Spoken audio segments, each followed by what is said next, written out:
Arman Madani here, who comes to us from the Hartford healthcare system.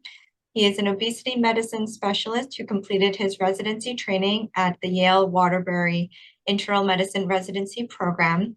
And he completed that program with an additional year as chief medical resident. Dr. Madani is board certified in internal medicine and obesity medicine, and his academic interests include non-alcoholic fatty liver disease, hepatitis C, as well as pancreatic diseases, of which he has published extensively on these topics. He's an active member of the American College of Physicians and the American Liver Foundation. So thank you very much for giving us your time this evening to talk about bariatric surgery. I do also want to remind people before we go ahead that this event is being recorded. Feel free to put in your questions in the chat and we can certainly address them towards the end of the talk.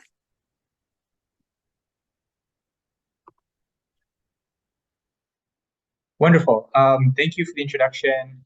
And thank you all for taking the time out of your busy days to spend some time learning about bariatric surgery. This is a topic. Well, let me start with my objectives. I just want to get this out of the way. Okay. So one, I want to briefly highlight obesity for what it is, a chronic disease with significant health and economic implications.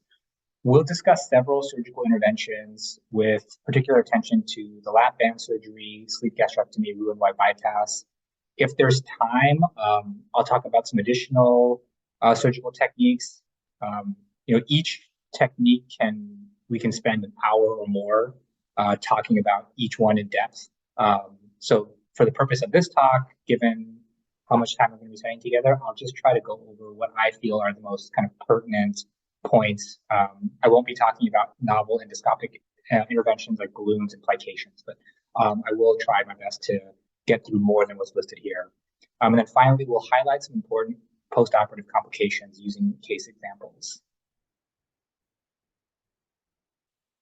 So first, you don't need me to tell you that obesity is complex, but there are many in our communities who still feel that it really is as simple as eating less, moving more, a calorie in versus a calorie out. And really all calories are the same, but we all know that it's really not that simple. The concept of obesity is not that simple. And similarly, management strategies is also not very straightforward. And oftentimes a multimodal approach is required to ensure patient success. And that multimodal approach frequently involves regular interactions and conversations occurring between medical and surgical subspecialties. So in today's talk, I hope to illustrate the importance of this regular follow-up and the multitude of questions that will come up almost constantly in the care of patients who undergo bariatric surgery. So first, let's define obesity. Obesity is the accumulation of abnormal and or excessive fat that represents a risk to health. It's a life-shortening disease, it's a chronic disease, and it's associated with more than 200 comorbid conditions. And those comorbid conditions range from metabolic conditions, inflammatory conditions, psychosocial. There are cancers that are associated with obesity, GI disorders, as well as cardiovascular disease. When I say a life-shortening disease, there are multiple studies that illustrate similar concepts here, but compared with a quote-unquote normal BMI of 22.5 to 25, as we see a 5-point increment increase in BMI above 35, there is a 30% increase in overall mortality. And perhaps paradoxically, under 22.5, we also see decreased odds of living to age 70. And that is most likely implicated or impacted by patients who have end-stage diseases that result in ultimately patients developing sarcopenia from malignancy, end-stage kidney disease, respiratory failure patients who end up losing muscle mass, and therefore their odds of living to age 70 or beyond are adversely affected. On the flip side, what's not pictured here is patients who have class 1 obesity. And there's also a paradoxical relationship here in that there is at least a small survival advantage in patients who have class 1 obesity, especially in the realm of advanced chronic conditions. So for example, advanced heart failure, COPD, and advanced age, it's actually shown to be beneficial in certain cohorts to have a little bit of extra adipose tissue on board, especially in patients who have advanced cardiac conditions or respiratory failure. Now, this life-shortening disease concept or mortality topic in general comes up frequently in my practice when I talk with patients about whether to undergo bariatric surgery or not. And I think a commonly held belief is that this is risky. Patients fear, and rightfully so, fear complications of bariatric surgery, as with any surgery.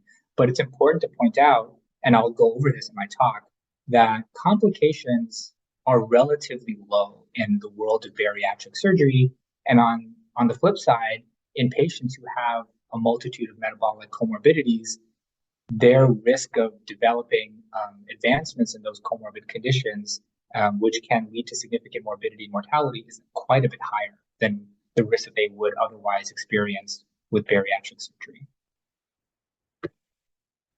Obesity prevalence. So the prevalence of obesity has grown by many estimates by fourfold since 1990. So if we look at 1990, which is that map on the bottom left corner, approximately 12% of the adult population was considered to be obese.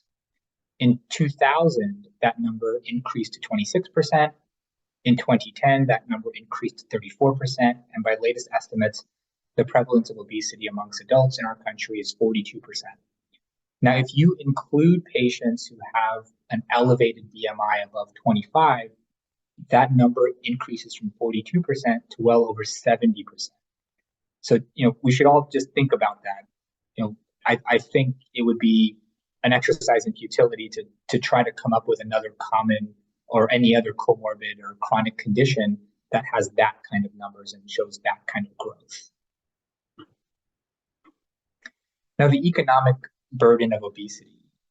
So obesity and its associated health problems have had a significant economic burden on U.S. healthcare, and this can be measured in both direct costs and indirect costs to the medical system. So what this graph is showing on the left side is the prevalence of the adult population. These are the figures that I just went over in the slide before. So over time, that prevalence has increased by fourfold, and since 1998, the total expenditure expressed as $2,008 has increased, and as of 2008 has started to outpace the prevalence, the growth of obesity in this country. So when I say direct medical costs allude to things like preventative care, diagnostic care, treatment services, but then we also have to consider indirect medical costs. And that's related to sickness, death, lost productivity, patients who are no longer able to work, who go on disability. These are also to be taken into account. Now, there are some estimates that state that roughly 20% of all healthcare dollars spent in the United States is related to some chronic condition that somehow relates to obesity, 20%. And unfortunately, I don't think that as we march this graph forward, at least for the coming future, that number is unlikely to get any smaller. Now, metabolic surgery. So on the right side, again, what I'm showing is that the prevalence expressed in millions amongst the US population of patients who have obesity. So, right, it's increased. I've shown this similar data now 3 slides in a row. But on the left side, what I'm trying to express is that as the number of obese patients in our country has gone up, so too have metabolic surgical cases. Now, the techniques change as surgeons are interacting with patients and encountering complications of surgery. They're able to refine those techniques. But what's important to note here is that the number of metabolic surgical cases is trying to keep pace with the demand. As I alluded to earlier, there are a number of interventions, surgical interventions or endoscopic interventions available that are ASMBS endorsed or FDA approved in terms of devices. We will just scratch the surface and talk about a few of these, the ones that I've started specifically. As with any surgery or intervention, metabolic surgery has its own set of inclusion criteria and indications, along with relative contraindications. So one, patients with a BMI of 35 or more with a weight-related comorbidity, think type 2 diabetes, hypertension, OSA. What isn't listed here, but I think should be listed here, is non-alcoholic fatty liver disease. These patients should be considered as candidates for metabolic surgery. Patients with a BMI of 40 or more, regardless of their comorbidity status, ideally, if medical intervention has not proven to be successful, are also proven to be good candidates for metabolic surgery. It's important that any patient who is considering metabolic surgery is ready and able to understand and able to commit to the lifestyle interventions that are often required. And this includes nutritional interventions, physical activity interventions, and we'll get into the nutrition aspect of it a little bit in subsequent slides. There are relative contraindications. These aren't absolute. When it comes to relative contraindications to anything in medicine, I like to defer to the provider who is going to be providing the service. So I think it's up to them to really draw a line in the sand on several of these. So patients who have a history of substance abuse or eating disorder, patients with a history of psychiatric hospitalization within the last 1 year or a major untreated psychiatric condition. This is a reason to pause. Patients who are high risk of morbidity and mortality from other chronic conditions, think advanced heart failure, child C cirrhosis, would not make good surgical candidates. Patients who are considering pregnancy within the next 12 months are also not ideal candidates. In addition to the criteria that I've listed here, it's also important to at least consider other underlying endocrine causes that may not be fully treated, like hypothyroidism. It's important to ensure that the patient is of sound mind and able to understand the risks and benefits and what is ultimately required of them should they proceed with metabolic surgery. And then ideally, this is where the relationship between surgical bariatrics and medical bariatrics really comes into play. It's important to at least consider all medical options in addition to or instead of or before metabolic surgery is really pursued. So the first procedure that we'll talk about is the laparoscopic adjustable band. This is purely restrictive in nature. By most estimates, excess weight loss with this procedure was estimated to be about 30 to 50%. And it's done by creating a smaller stomach, which leads to increased feelings of fullness.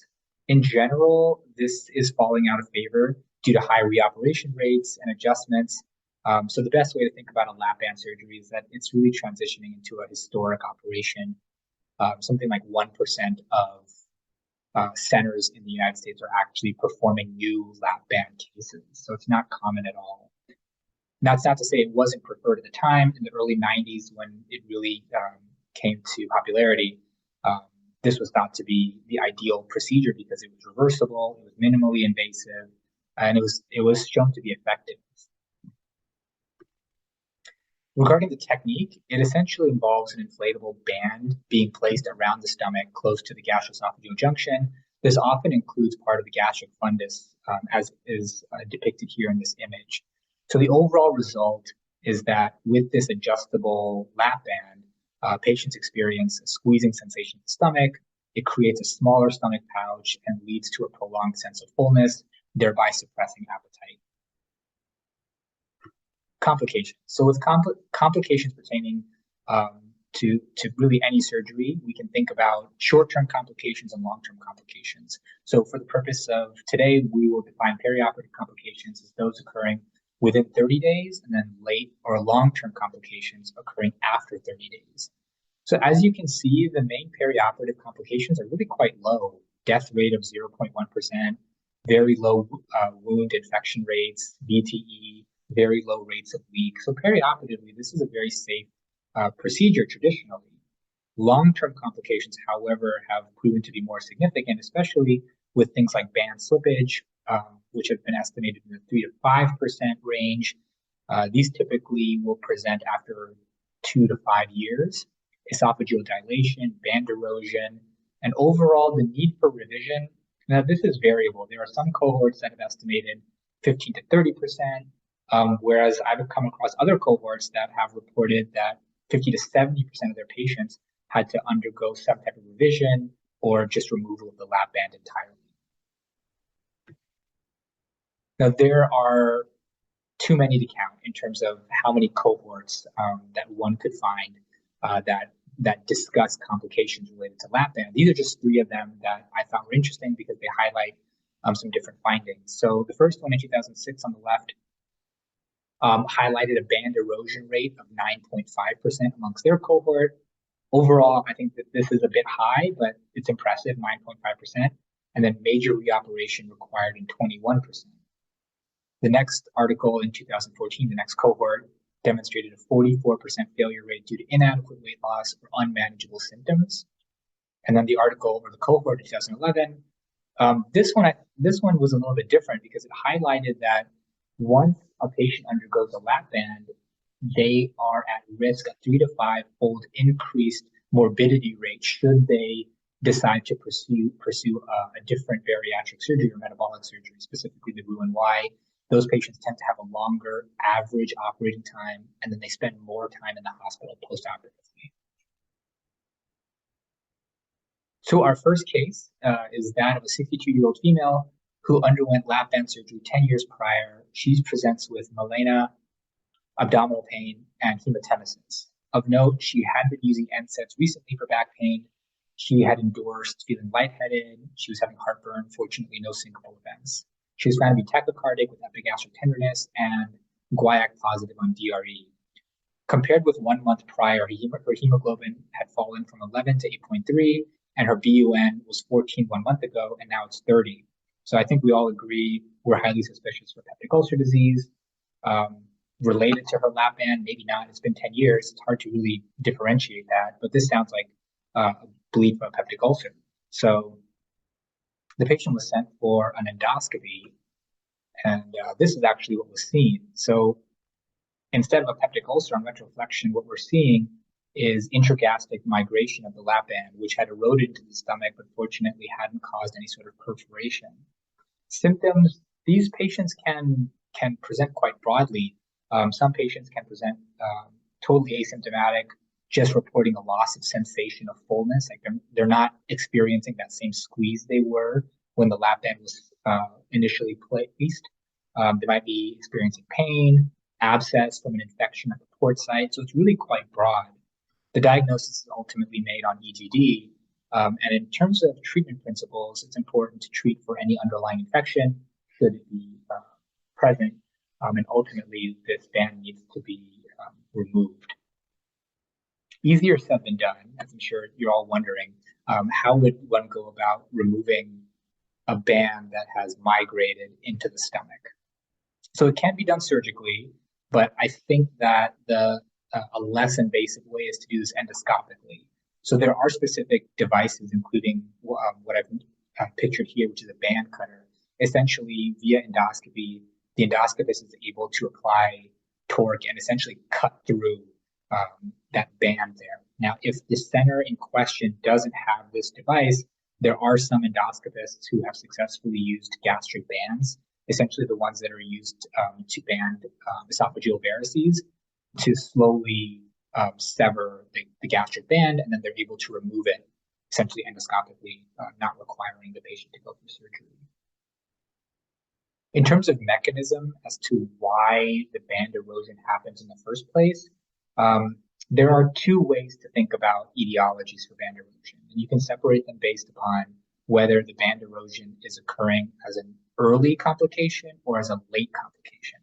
So early erosion is often attributed to iatrogenic gastric wall damage or like microperforations in the gastric wall, whereas later band erosions are thought to be occurring secondary to ischemia, or more likely just a chronic rejection of a foreign body in the body, which ultimately leads to fibrous degeneration and slow erosion into the stomach. Of course, the use of NSAIDs, as was noted in our patient, or tobacco, steroids, or overinflation of the band itself can precipitate this further. Now, a separate complication, which can be seen relatively commonly enough in up to 5% of patients after a gastric band, is a slip and herniation. So on the left side, what we're seeing is a normal exam, a normal upper GI series, where we see the gastric pouch, we see a narrow stoma. That's what the arrows are showing there. and then communication onward into the gastric fundus. On the right side, however, we see a dilated gastric pouch.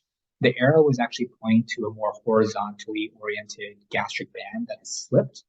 And we see a little bit of contrast going into the gastric fundus. So this is a complication that's described, commonly enough in up to 5% of patients. So it's good to have this on one's radar. So in summary, the lap band is essentially a historic procedure. 30% of metabolic surgery cases in 2011 were from the lap band. Now they're less than 6% of total cases. It's purely restrictive. In patients who have a history of a lap band, and if we're suspecting a complication, the go-to diagnostic modalities would be an upper GI series, and oftentimes an upper endoscopy as well. It's important to note that once a patient has had a lap band, if they are considering additional surgical intervention, the landscape has unfortunately become a little bit complicated, and that's essentially because of the impact the lap band has on the gastroesophageal sphincter. Patients who go for sleeve gastrectomy or Roux-en-Y bypass, the health of that sphincter is very important. And oftentimes, after the lap band comes out, we see scar tissue formation in that area. So it's important to set expectations for patients that decide to pursue additional surgical interventions. The natural question after a failed lap band is, well, what's next for the patient? It's important to realize that failure of the lap band really is less likely to be attributed to patient failure, but it's more likely related to the device failure and essentially the concept of the foreign body in the body for that long. Our next procedure is the sleeve gastrectomy. So the sleeve gastrectomy, again, it's entirely restrictive. Nothing is being bypassed. Excess weight loss of about 60 to 70% is estimated. And this is done via removal of a large portion of the stomach to create a small stomach pouch. And then, of course, there's this very important impact on ghrelin. As we all know, ghrelin is secreted in the stomach, most abundantly in the gastric fundus, which is essentially removed from the body. So there is a powerful effect there. Overall, the trend here is that this is the most common metabolic surgery in the United States since 2013, with about 150,000 of these cases being performed in 2019. It is possible to treat the sleeve gastrectomy as a first stage procedure, the second stage being something like a biliopancreatic diversion. I will touch on that procedure towards the end of the talk. And compared to Roux-en-Y bypass, I get this a lot in my practice. Patients, when discussing whether to go for gastric bypass or for a sleeve gastrectomy, they seem to have this conception that a sleeve gastrectomy is a lot simpler than a Roux-en-Y bypass. It's a quote-unquote less scary operation. And while it does involve less anatomically, both procedures have similar operating times. And as we'll see very shortly, the complications that can be encountered from a sleeve gastrectomy are just as serious as those can be encountered from a Roux-en-Y bypass. Now for the technique, this involves a surgical stapler, which is used to remove about 70 to 80% of the stomach along the greater curvature. And that stomach tissue is actually removed from the body, it doesn't stay in place. An important note here is that the pylorus remains intact, and the resulting stomach is about 60 to 100 milliliters in volume. It is possible to stretch this gastric pouch out, which may happen naturally. There's this natural distensibility, which is expected, but if patients unfortunately aren't able to adhere to nutrition expectations set after a sleeve gastrectomy, that gastric pouch can dilate all the way back out to the size of the original stomach. A common question that I've been asked about the sleeve gastrectomy is that with the surgical stapler, are we implanting metal in the body? Are patients going to have issues going through an MRI or a metal detector? These are very small titanium staples. And to my knowledge, these will not cause any issue with MRIs or metal detectors. A final point about technique. This, in uncomplicated cases, this surgery can take as little as 1 hour, but 1 to 3 hours is kind of the general expectation, with patients going home between 1 and 2 days after that, and then returning to normal or some semblance of normal within 2 to 3 weeks. Again, with complications, perioperatively, the death rate is very, very low, 0.29%. Leaks, when they do occur, can be scary, but most cohorts report them in less than 5%. There are some that do more. Bleeding, usually along the staple line, occurs in about 2%. Nike? Late long-term complications, those occurring after 30 days. Again, the death rate is low. The ones that are, I think, clinically relevant are GERD. It's important to recognize patients who have GERD even before surgery are at very high risk for worsening GERD. There's also de novo GERD, patients who had no symptoms of reflux before surgery, then developing reflux after surgery, very relevant. Gastric tube stricture stenosis occurs in 2% of cases, weight regain, and then dumping syndrome. So dumping syndrome is not classically associated with sleeve gastrectomy, but there have been reports describing dumping syndrome with sleeve gastrectomy, and the hypothesis is essentially that even though the pylorus is intact, there's this enhanced gastric motility due to increased intragastric luminal pressure, which causes more rapid emptying of the stomach of food into the duodenum, and then physiologically recreating the physiology of dumping syndrome. It's not common, but it has been described, so I just mention it here. Now, for our next case, this is a 40-year-old male who underwent sleeve gastrectomy 2 days prior, who is now reporting acute onset abdominal pain. It's poorly localized. However, he is tachycardic, hypertensive, and febrile to 101 degrees. On exam, he has epigastric tenderness. So the decision is made to pursue imaging with either an upper GI series or contrast-enhanced CT. Now, from personal experience, working in a hospital, if I had a patient with a fever and a recent abdominal surgery, I would be more likely to go with a CT scan. There are some groups, however, that say if you're going to get a CT scan, an upper GI series would also still be very beneficial, because in the obese patient, contrast-enhanced CT or just CT in general can prove to be non-diagnostic or diagnostic with some difficulty. So an upper GI series may be a preferred route overall. So what we see on upper GI series in this patient, and also I'll start with a kind of normal and what's expected after a sleeve gastrectomy on the left.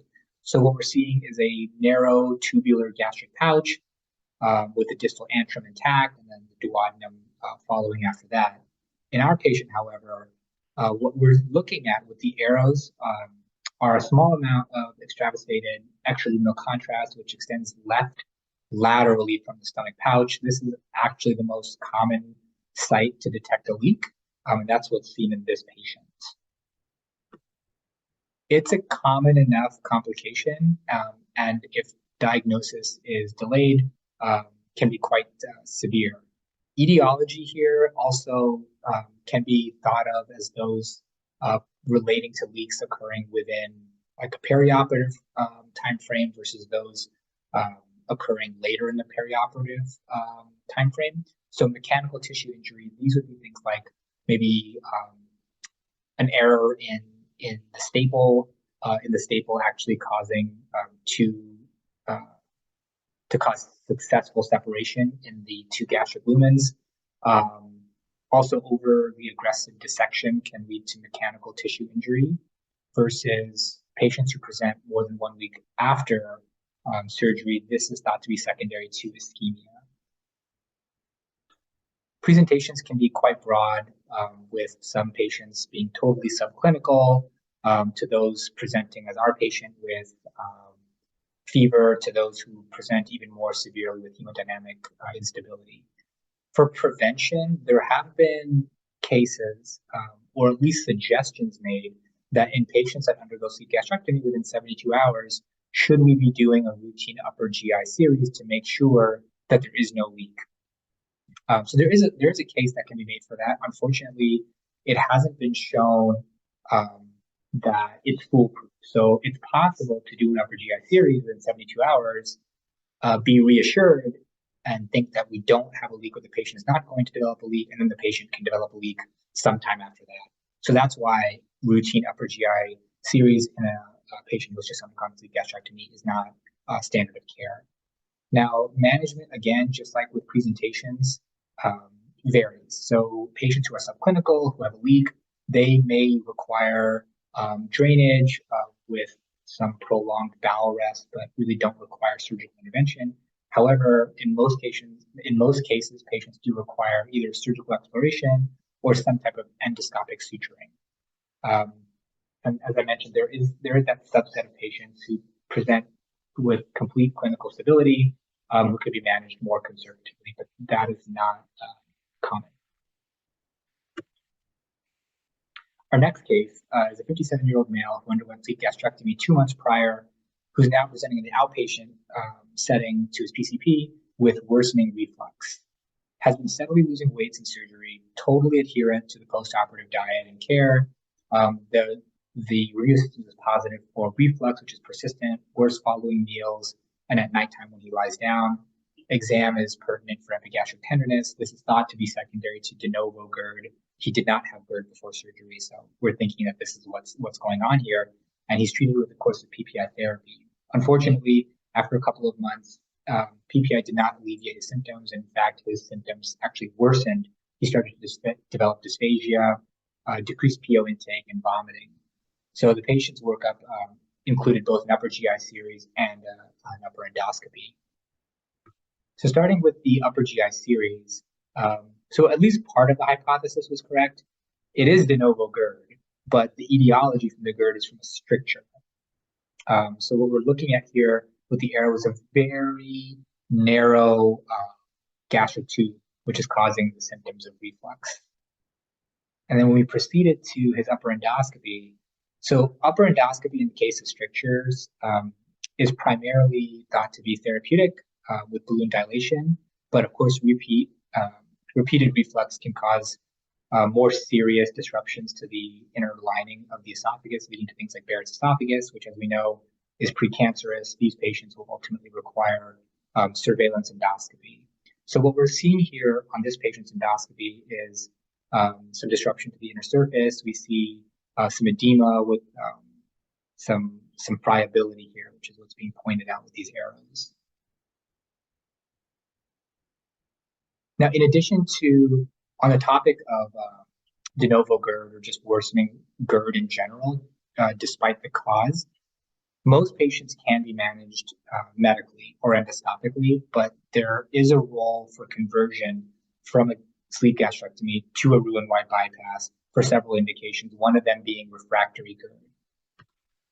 So on that topic, one major indication to transition a patient from sleep gastrectomy to a Roux-en-Y bypass is GERD. There's very compelling rationale to do this, especially if medical therapy has not proven to be successful. And the thought process here relates to the anatomy. So digestive fluids from the gallbladder and the pancreas are thought to essentially backwash up into the stomach and cause these symptoms of reflux, whereas if a patient undergoes a bypass, digestive fluids meet with that common channel more distally, making it just anatomically more difficult to cause reflux.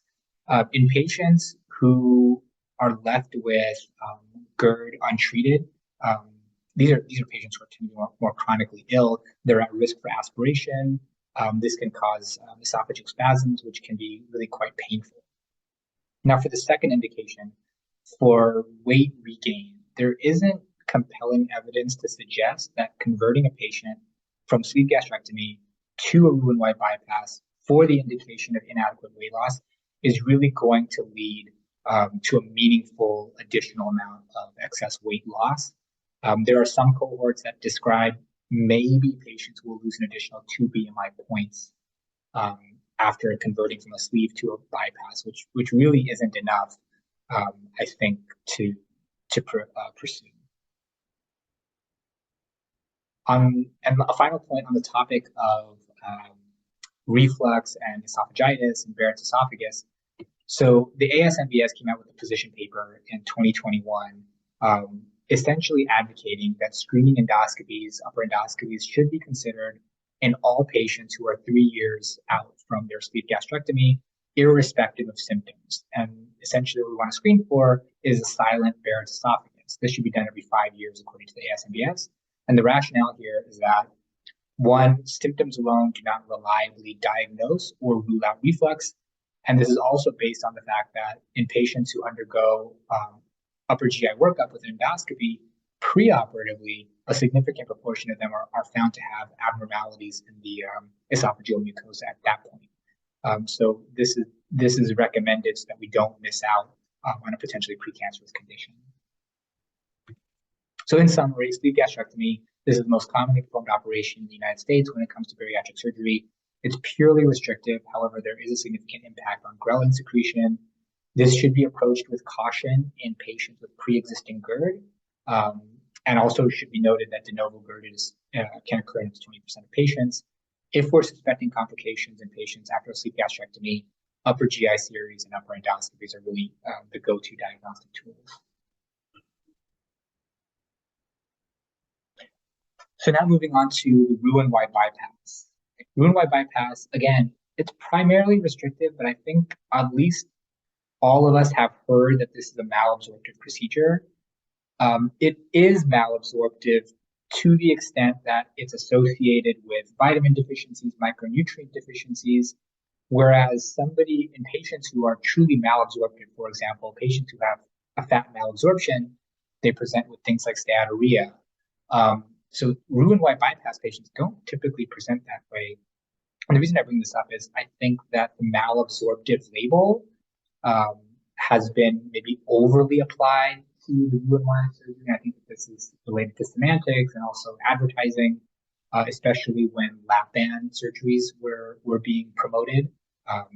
The Roux-en-Y bypass in turn was kind of labeled as a scarier procedure. It's malabsorptive, kind of more extreme nomenclature, in my opinion. So estimated weight loss, 60 to 80% as compared to the sleeve gastrectomy, which is kind of in that 60 to 70% excess weight loss. It's been shown pretty consistently that at the 10-year mark, about 60% of patients are able to maintain 50% or more of that estimated weight loss. Now that 10% discrepancy, or that 10% improvement, if you will, between Roux-en-Y bypass and sleeve gastrectomy, there are a variety of reasons here. This is anatomically a very different surgery, but a hypothesis that I think is particularly interesting, not very well understood, and oftentimes difficult to explain to patients, is that there is a metabolic effect that we really can't measure with surgery. So what is it doing to somebody's metabolism? And it's been shown, especially in patients who have relatively lower muscle mass, the Roux-en-Y bypass somehow, compared to sleeve gastrectomy, just hits the mark, so to speak, better than a sleeve gastrectomy. So patients who go into sleeve gastrectomy, I've seen a number of patients who really don't achieve the estimated weight loss that they were expecting. And oftentimes these patients go into surgery with relatively low muscle mass. I'm not saying that that is the absolute predictor of who's not going to do well here. It's just kind of an additional fold into an already complicated story.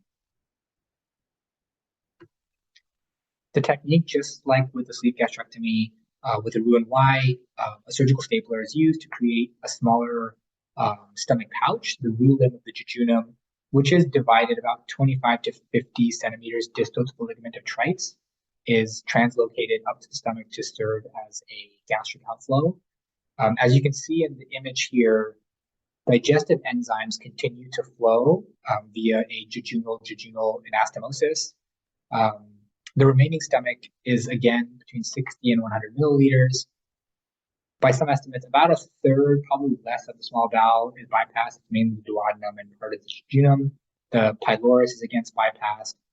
Unlike with sleeve gastrectomy, everything is left in the body. There is this concept of foregut exclusion.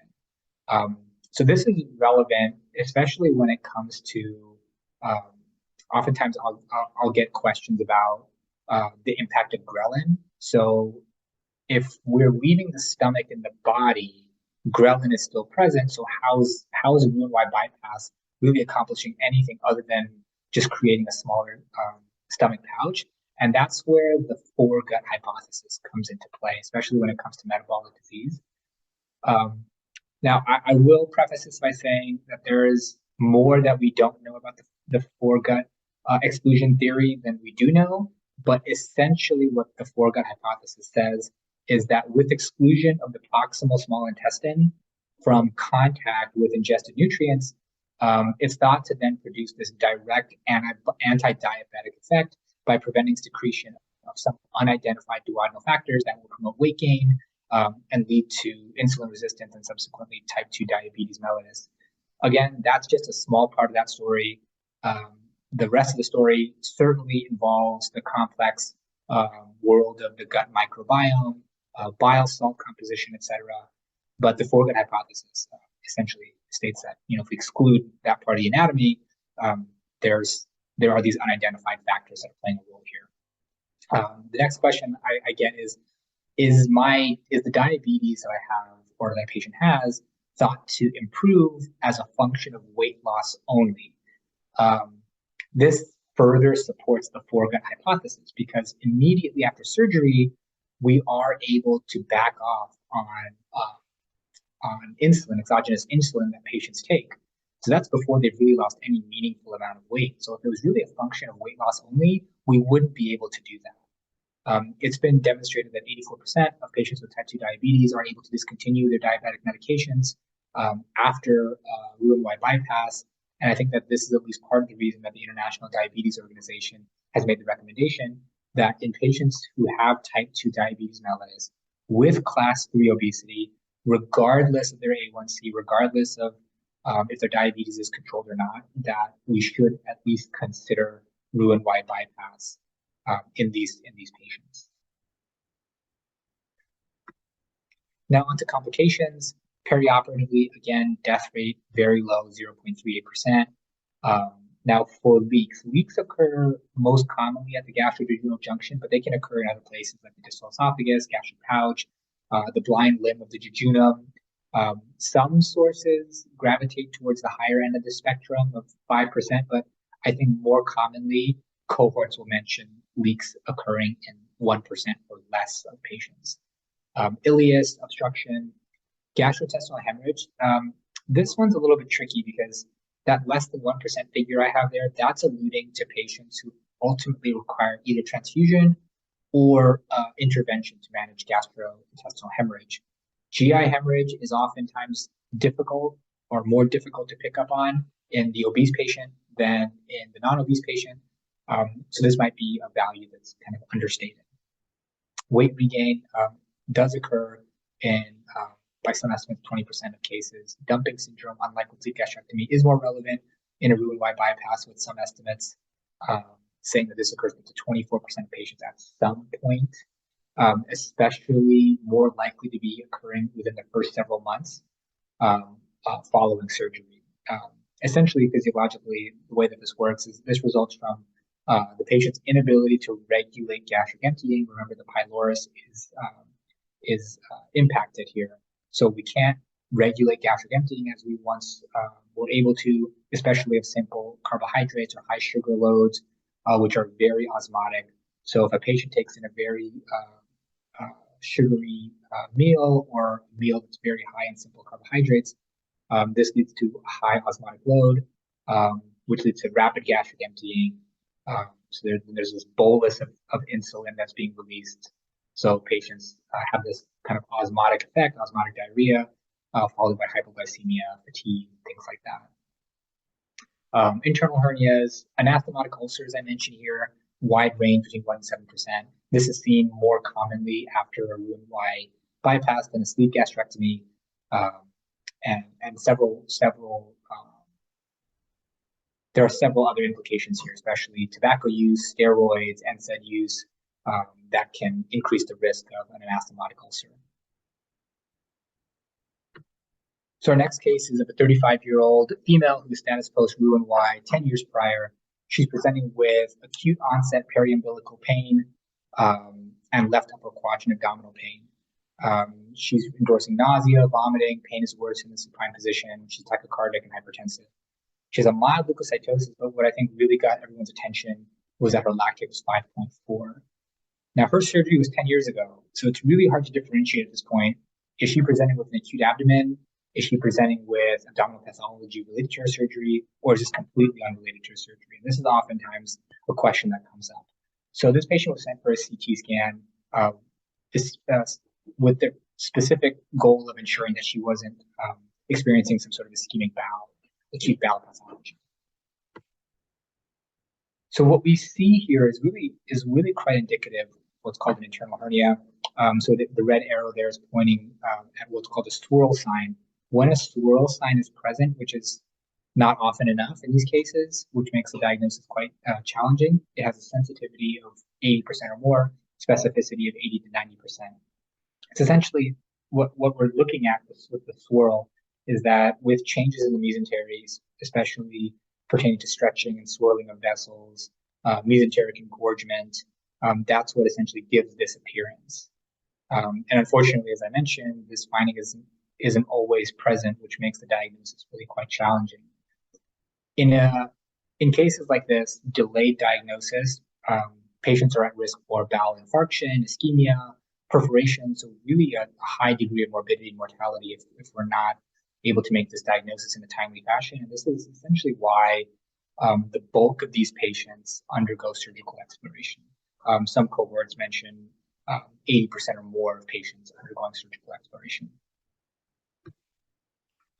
On the topic of bowel obstruction in general, etiologies are thought to occur either related to intraluminal versus extraluminal causes.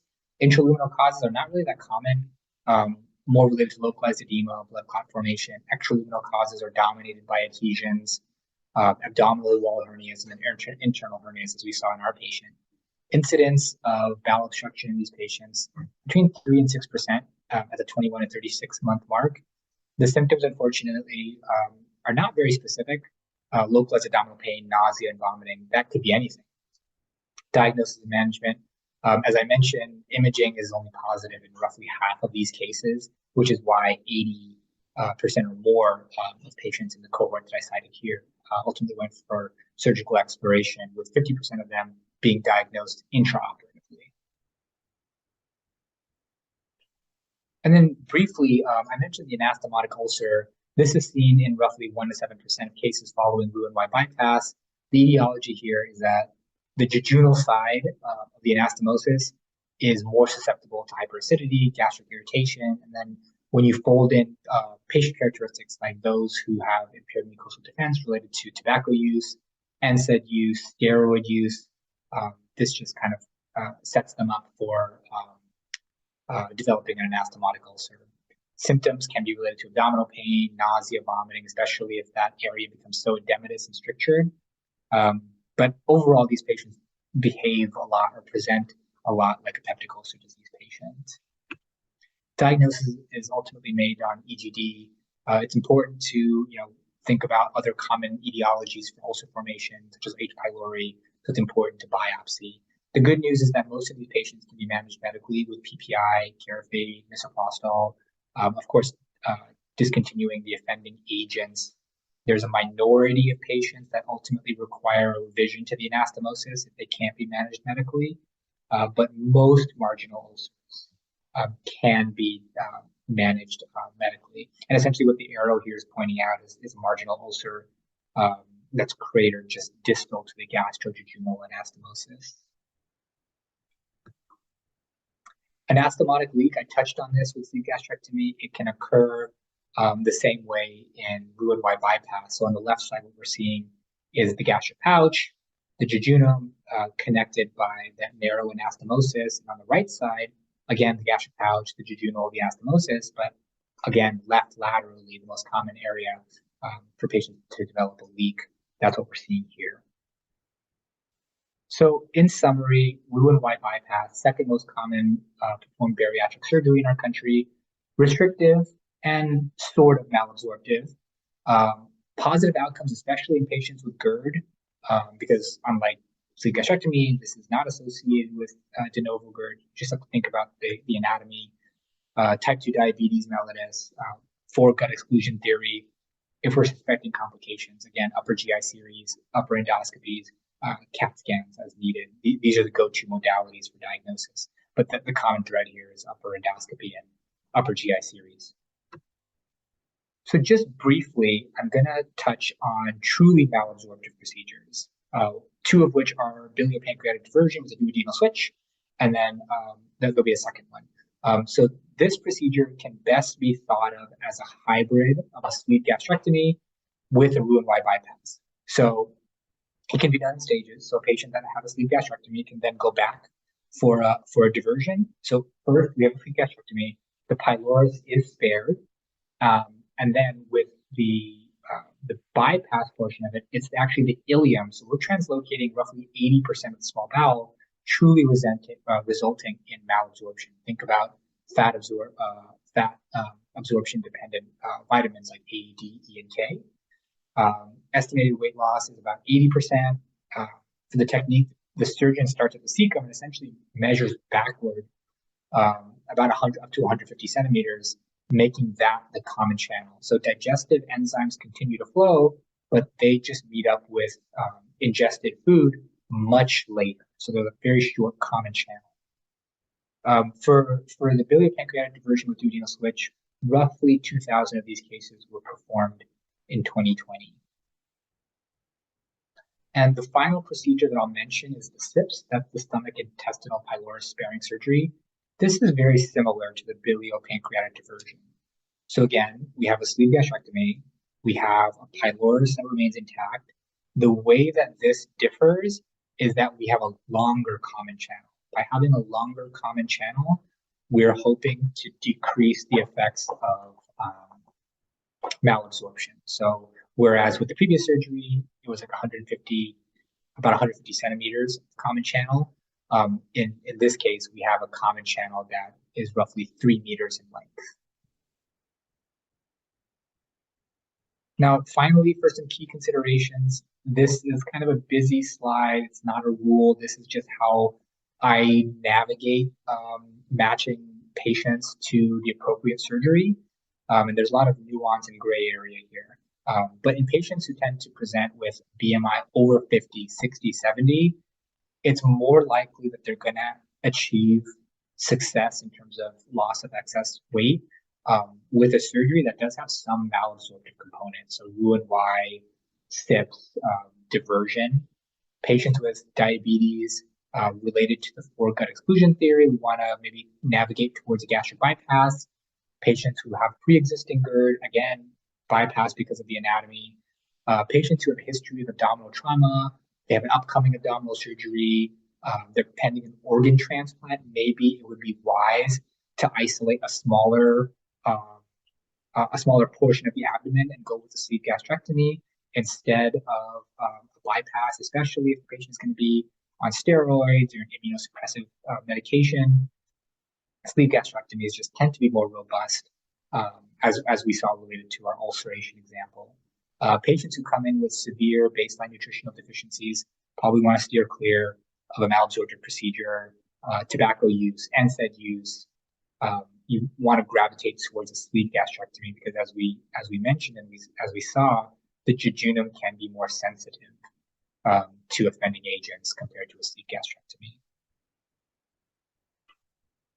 So in summary, obesity has a significant impact on morbidity, mortality, and public health, and a multidisciplinary approach is paramount. I can't tell you how often I experience patients really going back and forth between our surgical colleagues and medical colleagues, especially in the more complicated cases.